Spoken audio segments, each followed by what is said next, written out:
excitée, j'ai envie de crier.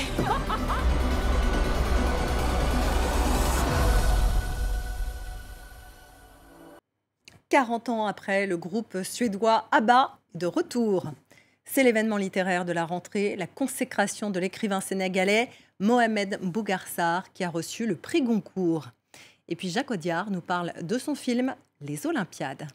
Bonjour à toutes et à tous, bienvenue dans cette nouvelle édition de À l'affiche. On a tous fredonné leurs chansons, admiré leurs costumes satinés. ABBA est de retour. 40 ans après sa séparation, le groupe suédois cultissime annonce un nouvel album, Voyage, ainsi que des concerts en hologramme qui seront prévus au printemps 2022. Regardez.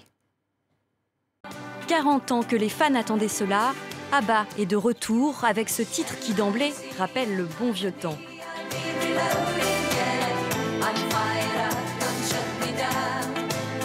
Ils se reforment, c'est ça? C'est fun, c'est vivant, j'ai envie de danser quand j'écoute, donc j'aime bien, je suis contente. C'est vraiment un groupe entraînant qui donne envie de danser, de faire la fête, et je crois qu'en ce moment on en a plutôt quand même pas mal besoin. Le rendez-vous avait été donné fin août sur les réseaux sociaux, suivi quelques jours plus tard d'une annonce retentissante. Deux des membres du groupe apparaissent à l'écran pour annoncer un nouvel album et une tournée mondiale au printemps prochain, mais sans eux, avec des hologrammes, des avatars en quelque sorte, pour chanter à leur place. Nous avons su très vite que ça allait être possible, parce que les hologrammes, c'est une technologie qu'on maîtrise. Et on voulait vraiment faire ça avant d'être mort. ABBA, ou l'histoire de deux couples amis, vainqueurs de l'Eurovision, et qui conquièrent le monde à coups de tubes imparables.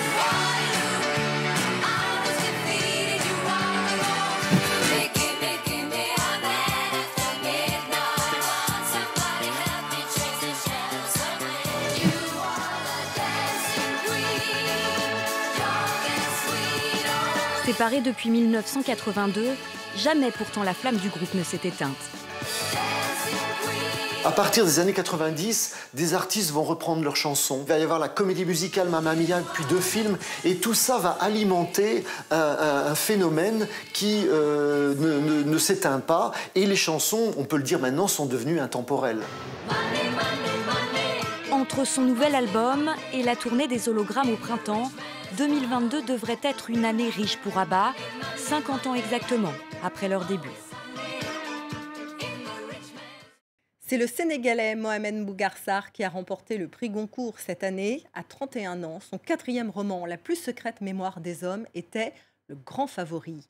Il y a une semaine, peu de personnes connaissaient son nom en France, mais dans son Sénégal natal, il est devenu une superstar. Son portrait par David Gilberg.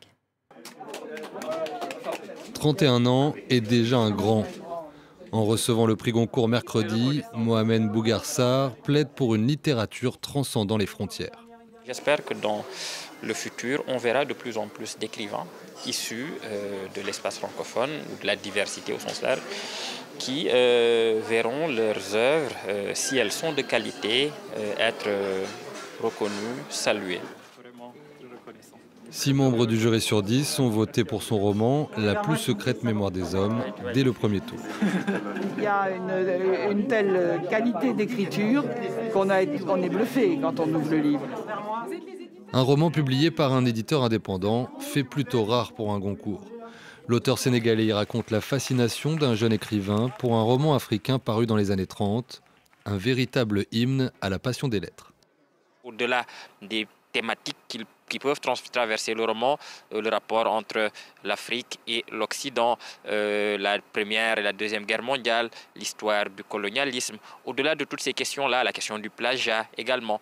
Au-delà de tout ça, il y a simplement l'amour de la littérature, l'amour du texte, l'amour de l'imagination, l'amour de l'ouverture poétique et du voyage à travers les livres et à travers notre bibliothèque. Mohamed Mbougar Sarr est le premier auteur d'origine subsaharienne à recevoir le plus prestigieux des prix littéraires français. Le président sénégalais Macky Sall a immédiatement salué une magnifique consécration pour les hommes et femmes de lettres de son pays. À Dakar, on ne cache pas l'énorme fierté suscitée par ce prix Goncourt. Quand on parle de Mohamed Mbougar Sarr, c'est d'abord un produit local qui a fait ses humanités dans les bancs ici au Sénégal avant de partir en Europe pour suivre des études en littérature. Je pense que le sentiment est le même, c'est un sentiment de fierté, de reconnaissance. Le livre a été pris d'assaut dans les librairies de Dakar. Les ventes des précédentes œuvres de Mohamed Mbougar Sarr se sont également envolées en quelques heures. Jacques Audiard rend hommage à son quartier du 13e arrondissement de Paris avec Les Olympiades qui sort cette semaine en salle. Présenté à Cannes, le film raconte les errements et désillusions de 4 trentenaires un peu paumés. Sonia Patricelli a rencontré le réalisateur. Qu'est-ce qui va se passer? Leïla? Putain, mais elle est complètement malade! T'en veux une toi aussi? Non, non, non, non. Non? Oh non. Je suis super excitée, j'ai envie de crier.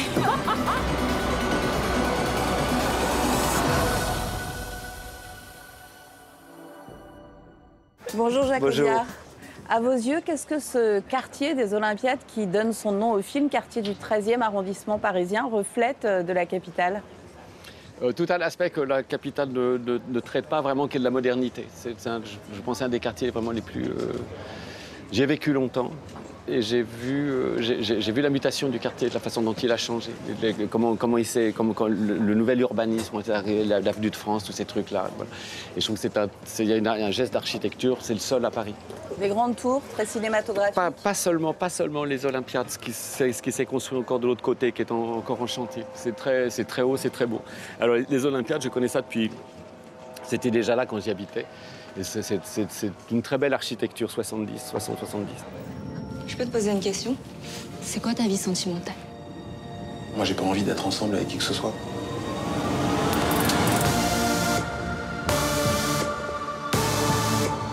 Pourquoi vous êtes parti alors? Pour m'installer à Paris.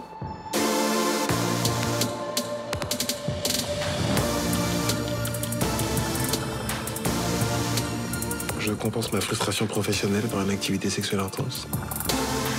Cool. Un film coécrit avec la réalisatrice et scénariste Céline Sciamma. Qu'est-ce qu'elle a apporté au film? Elle est connue pour être très investie dans les questions de la parité au cinéma. Quelle a été sa touche sur ce film? J'ai travaillé avec deux scénaristes, ce sont des femmes qui sont réalisatrices, que ce soit Céline et Léa Missius.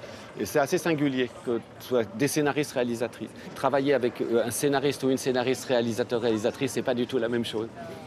Et c'est ça, et je pense qu'avec Céline, ça s'est passé, ça a été le premier temps du travail. Ça s'est passé très vite, très bien, parce qu'on partageait, il y avait une espèce de partage de vision cinématographique du truc. Et voilà, et moi je m'entends très très bien avec elle.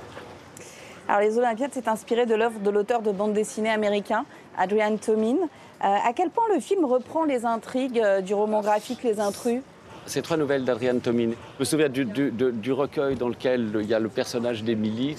C'était une nouvelle en noir et blanc. Voilà. D'où le choix du noir et blanc pour le film? Je pense que ça a participé, mais presque un peu en fond de cours. C'est quelque chose dont je me suis souvenu chemin faisant. Sinon, le noir et blanc, pour moi, c'était le 13e, c'est filmé le 13e. C'était, voilà, trouver quelque chose de très graphique, pas romantique. Voilà. Le noir et blanc renforce le côté graphique? Oui, le côté graphique, le côté comment, métropole. Vous voyez, Paris, c'est dur à filmer. C'est une ville nostalgique, romantique, muséale. Là, ce quartier du 13e, c'est le nouvel urbanisme. C'est comme une métropole étrangère. Vous filmez 3 jeunes femmes et un homme dans leurs relations, dans leurs liens, dans leur sensualité, dans leur sexualité. Qu'est-ce qui vous attire dans ce thème de la jeunesse? Ils sont jeunes, je serais tenté de dire, ils sont encore jeunes. Ce ne sont pas des ados, vous voyez, donc c'est comment un adolescent, il a un rapport avec son enfance. Eux, ils ont un rapport avec leur adolescence, mais ça veut dire qu'ils sont déjà adultes, c'est des jeunes adultes, et qui ont cette particularité d'être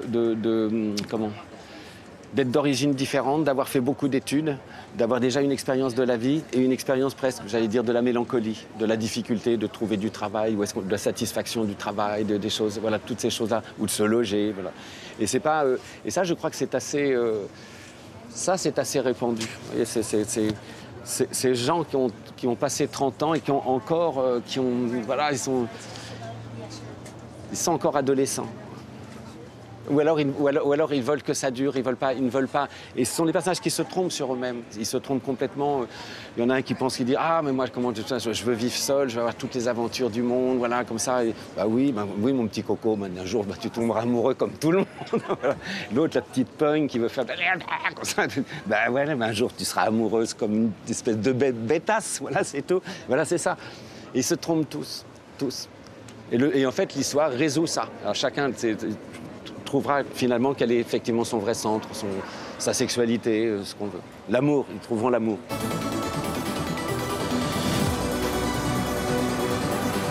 Qu'est-ce qui va se passer? Je suis super excitée, j'ai envie de crier.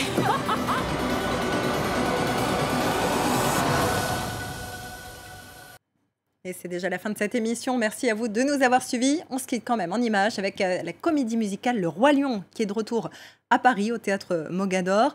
Le spectacle est né il y a 24 ans à Broadway, c'était en 1997. Depuis 2 ans, il était annoncé, mais ça a dû être repoussé à cause de la pandémie. Sur scène, 49 artistes, 100 marionnettes qui réinterprètent l'histoire de Simba et ses amis. C'est à découvrir jusqu'en juillet 2022. À très bientôt sur France 24.